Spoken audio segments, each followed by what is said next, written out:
দর্শক আসলে 159 বছর বয়সেও বিয়ে পিড়িতে বসলো বয়স্ক এক মানুষ। আমরা তাদের সাথে কথা বলবো। আসসালামু আলাইকুম দাদা, কি অবস্থা?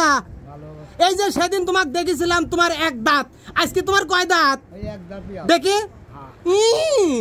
আচ্ছা আমি বুঝলাম না 165 বছর বয়সেও তোমার বিয়ে কবে এত শখ জাগলি কিসের জন্য? এখনই জৈবন কি কথা করছাও? আর আমার যত বুদ্ধি হচ্ছে তত আমার জৈবন কমে যাচ্ছে। আমার হ্যাঁ দেরি আছে। আচ্ছা এই যে 159 বছর বয়সে তুমি বিয়ের পিড়িতে বসে যাও, তাও তো তুমি এখন বাসর ঘরে নাকি? বাসর ঘরে না? কাল লিয়ে আইসাও। সে মালটা কই? দানি ভাই এই ভিডিও কি করবো? হ্যাঁ না প্রিয় দর্শক, আসলে আমরা আগেই ভিডিও করতে চাচ্ছি নি। এই বাসর ঘরে বসা তুমি আগে একটা ওই নতুন বক গান শোনাবা, তারপর মুরব্বি না না না ছোট্ট একটা। আরে আল্লাহ, চোখ মিলে দেখো না কে এসেছে, নতুন করে আবার বিয়ের সানাই বেজেছে। দাদা যখন বৈশা গেছে বাসর ঘরেতে, হ্যাঁ দাদা যখন বৈশা গেছে বাসর ঘরেতে। তো কেবা হইল বউ? ভালো হয়েছে। আদর কি করতেছে? কে কি কোয়া? তোমার একটা হাতের মতন দাঁত আছে না? হাতের মতন দাঁত আছে না? এটা আমি জানতাম দাদা, আমি এটা জানতাম। আমি যখনই শুনেছি 165 বছর বয়সে বিয়ের পিড়িতে বসেছে দাদা, তখনই বুঝেছি তুমি খাবা ঝট্টার বাড়ি।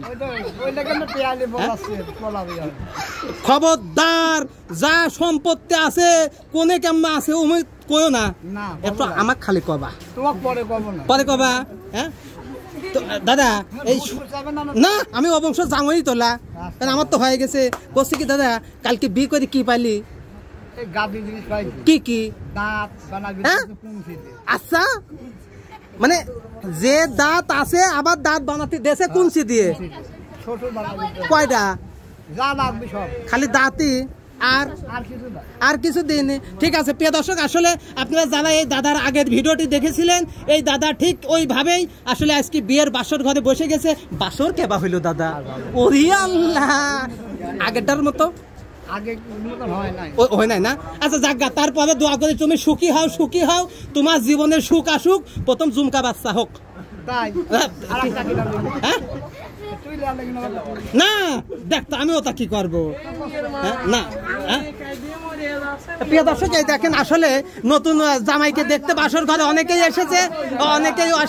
হ্যাঁ ঠিক আছে, এখন ফিরে চলে যাবে তো ঠিক আছে দাদা, তাহলে শ্বশুর বাড়ি যায়। এই শ্বশুর ও মাতবরে মরে না? ঠিক আছে দাদা, ঠিক আছে। বাহ সেই লাগতেছে।